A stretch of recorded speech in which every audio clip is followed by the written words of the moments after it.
Oh, it's Connor. It's Connor this morning. Connor, can you say hello? Can you say hello, Connor? Can you say hello to people? Look over here. Connor, look over here. Good morning, everybody. This is Barbara in Little Rock. I'm so cold this morning. I'm all wrapped up in my sweater. And I made my coffee. As you can tell over here, I have my coffee and in my Christmas mug. I just wanted to see red this morning. Not mad, red like happy red. So I made me some. This is hazelnut cream by Kroger, I think. It's a little thing you put in one of those machines, and they. And then I made me an English muffin and put some orange marmalade on it. So that's my breakfast this morning. And Mr. Frog is back in my throat this morning. And Connor and I just sat out on the front porch. I got to tell you the cutest story this morning. Sitting on the front porch there, and he was walking, Connor was walking around, and I had to let go of the leash just for a minute.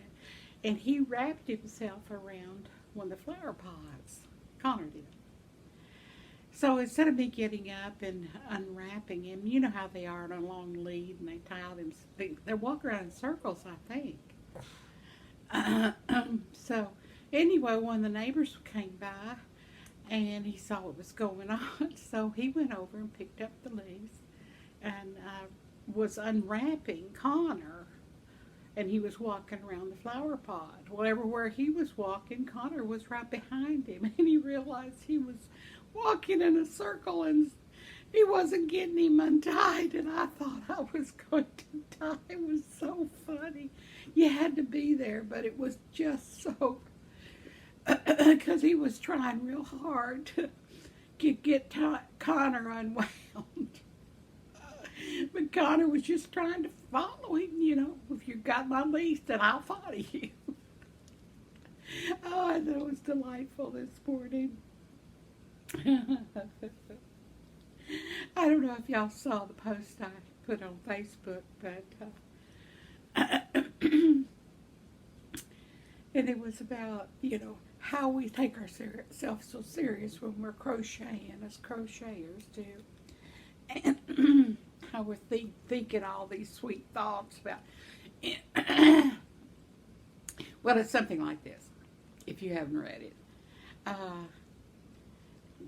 My mother's friend crocheted and taught me how to crochet, but she crocheted me a little Afghan. That's what they were called then. Now they're called blankets. But she had given me one, give me inspiration also, and also to keep me warm. And I had these warm thoughts of her making these, because she kept telling me that every time she made a stitch as she crocheted, she was thinking things of joy for me, right? Now, I'm just a little girl, 7 or 8 years old. And anyway, she considered it. She made it. And now I'm, 74, 75, 70 something.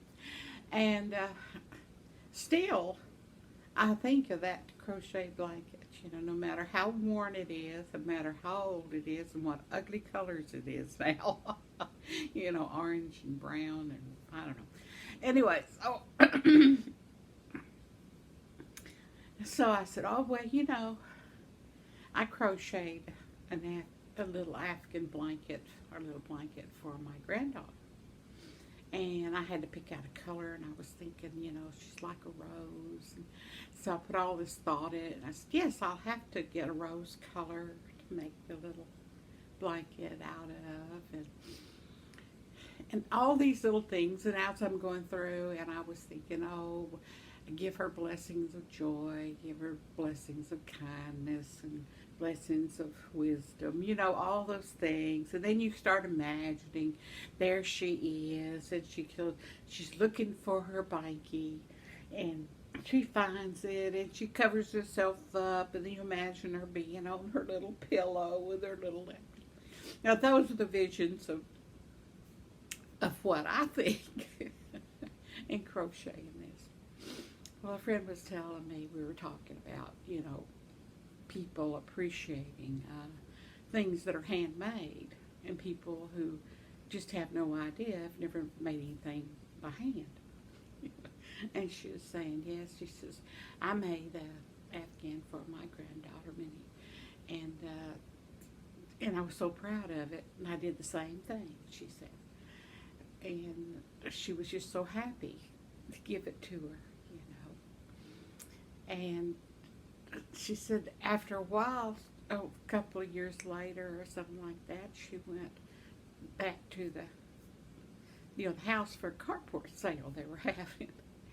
And on the table, she saw the blanket or Afghan that she had made for her granddaughter. And her heart was broken. Oh, she was sad. Oh, that didn't mean anything. Oh, it hurt her, and it hurt her, and it hurt her. And she says, people just, don't appreciate handmade things anymore like they used to. She's really felt sorry for herself. And as she's dwelling and wallowing in this pity of hurtful heart or whatever, she sees out of her corner of her eye but her granddaughter running around the carport sale itself, And she came around the table and she run over to the table where that Afghan was that her grandmother had made for her.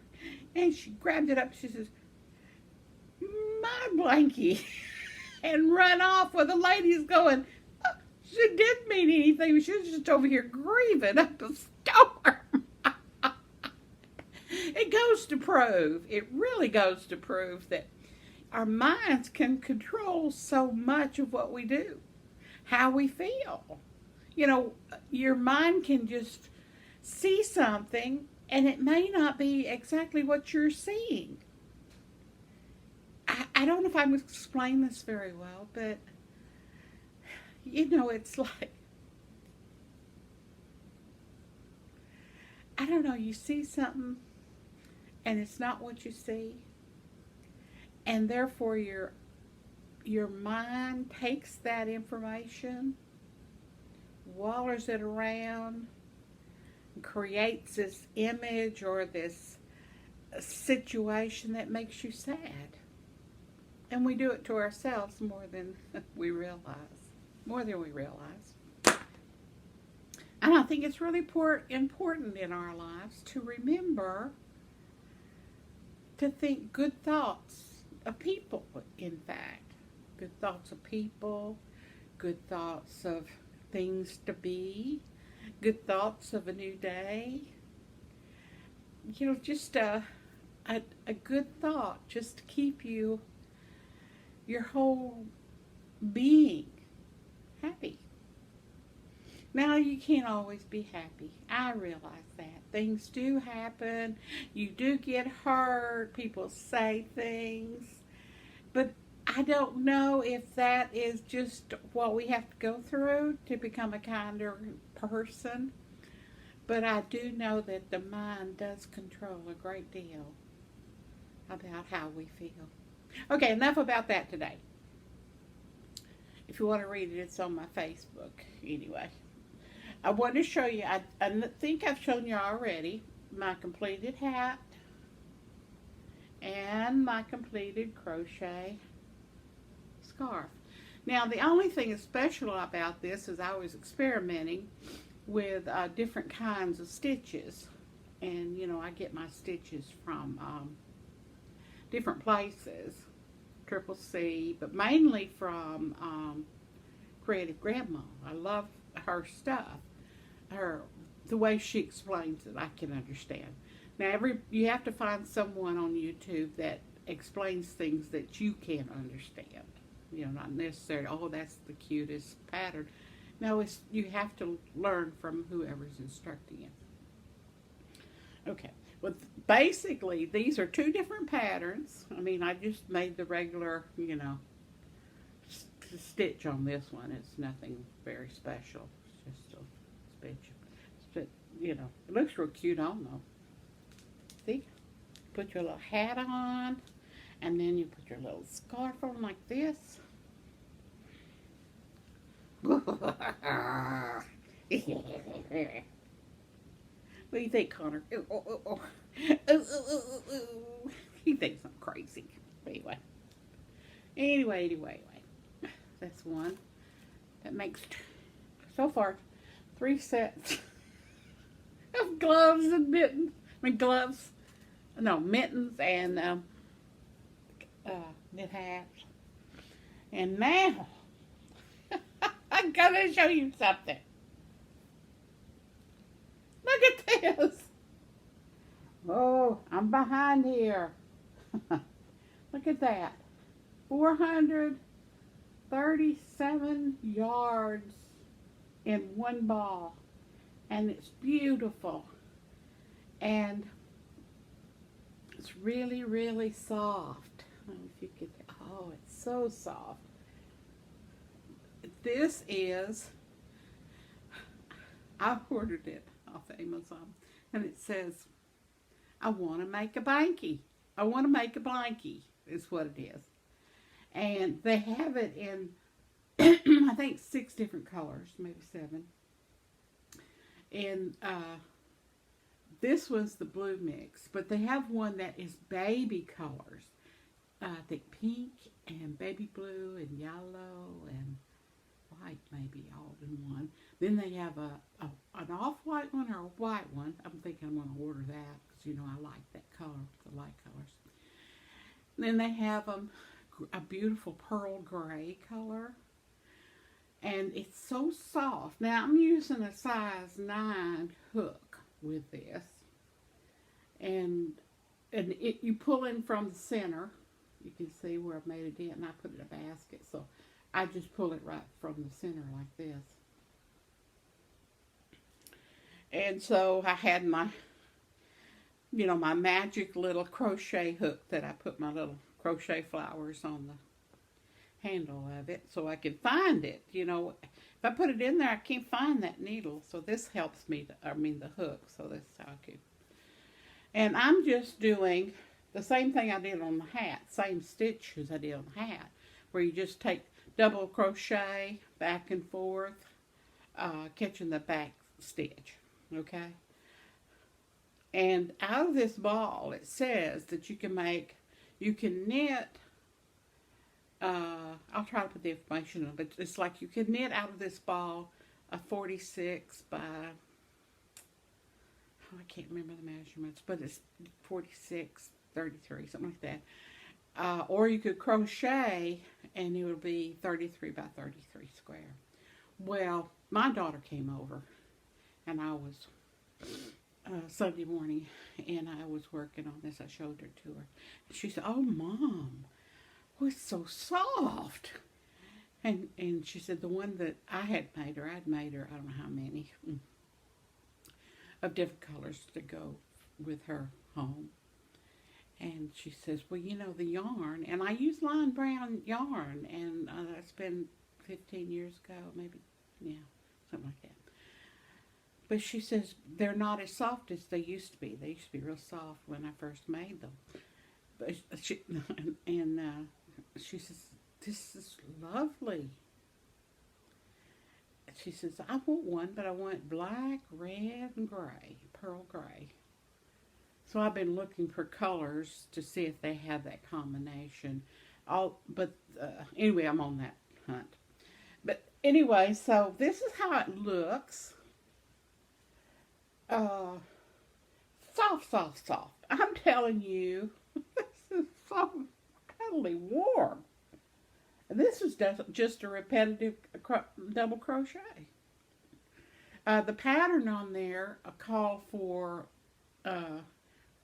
corner to corner. But I wanted to do this, so this is what I did. And I really didn't I could have done some puffs in here, you know, in all kinds of designs. But the pattern, the color of the yarn, really does not, or I don't believe, that the pattern would have added any more puffiness, or the way it looked would enhance it any more. Now maybe if this is a solid color, yes, I think one of the puff patterns would work. You know, because it gives it double volume, air pockets to make it softer. But this is really, it's a, I guess, I don't know if it's a chenille or a fleece. I'm thinking it feels almost like fleece. Yeah. But anyway, and this is just a couple days work here. And I'm going to just see how big it gets. Let's see if it makes the 33. But I'm thinking this is, I'm pretty sure this is going to go to one of the maintenance men's sons that was just recently born. Thought maybe him and his family might enjoy it. But anyway, this is from Line Brand. I'll put the picture up, the information, and you can get it at Amazon, or you can get it on any of the, Line Brand website. You can order this too. And they got some great programs out there too if you're interested. But go to Line Brand. But anyway, this is, and I looked at some, Burnett has something similar, but not the ball, or not that I found anyway, the size of this. This was 437, I think. But I think you'd enjoy doing it. It goes real fast, real soft. And I find that it's a relaxing yarn after I get to know it. Because I usually use a 4-way yarn. But anyway, that's my stuff for today. And I hope that you're having a good day. I'm trying to stay warm. I don't know if it's not that cold outside, but I'm just cold. I'm going to have my English muffin here with some orange marmalade, coffee, and remember, God has you in His hands. And pray for Mother Earth. Oh, and by the way, if you want to subscribe, I would love it. I would love it. I love it. I love it. I love it. Okay. One of these days, I'm going to learn how to put a button on here that says subscribe, so it'd make it easier for you. But right now, I can't figure it out. Bye-bye to all of y'all. Every one of you. Every one of you. And Penny, I did like the video you put up of you walk to the spring today. Thank you. I love you. I love you. And Vicki, happy birthday to your mom. I'm pretty sure that was your mom having a birthday, right? All right. I love you all. Bye-bye.